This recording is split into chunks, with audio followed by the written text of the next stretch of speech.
studying mammograms to detect breast cancer.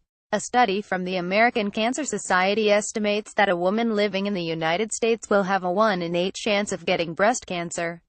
Ben Edwards, The Image Bank, via Getty Images. Breast cancer is the most common cancer in American women except for skin cancers.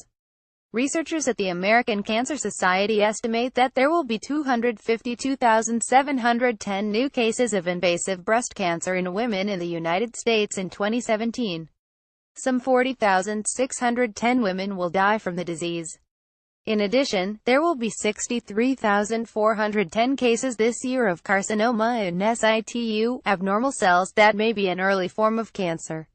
Over a lifetime, a woman living in the United States has a 12.4% risk, 1 in 8, of being diagnosed with breast cancer. Non-Hispanic whites and non-Hispanic blacks have higher breast cancer incidence and mortality than other racial and ethnic groups. The incidence of cancer in black women was slightly lower than that of whites, but the death rate during 2011 to 2015 was 42% higher in black women.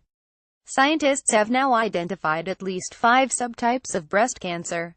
Lower overall rates among Hispanic women can largely be explained by lower rates of the most common subtype, called luminal AA. Particularly aggressive subtype, triple-negative breast cancer, is twice as common in black women as in whites. The widest differences in breast cancer mortality between whites and blacks are in Mississippi, Louisiana, Wisconsin and New Mexico. The narrowest gaps are in Connecticut, Massachusetts, Delaware, Iowa and Minnesota. These racial disparities are not inevitable, said Carol Lee DeSantis, Director of Breast and Gynecological Cancer Surveillance at the American Cancer Society. Access to care, economic status, getting high-quality treatment early and beginning and completing chemotherapy are all factors, Ms. DeSantis said. In the 1980s and 1990s, breast cancer rates rose. Scientists believe that the increases may be explained by the growing trend toward delayed childbearing and having fewer children, both known risk factors for breast cancer. At the same time, the wider use of mammography led to earlier diagnosis, which also contributed to the higher incidence numbers. Rates increased more slowly through the 1990s.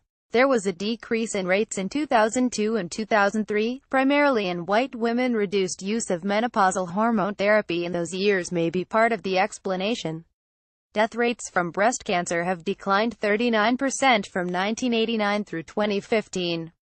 About 322,600 breast cancer deaths have been averted, largely the result of earlier diagnosis and new treatments. Through January 2016, more than 3.5 million women living with breast cancer in the United States. Follow @Night Health on Twitter. Sign up for the Science Times newsletter.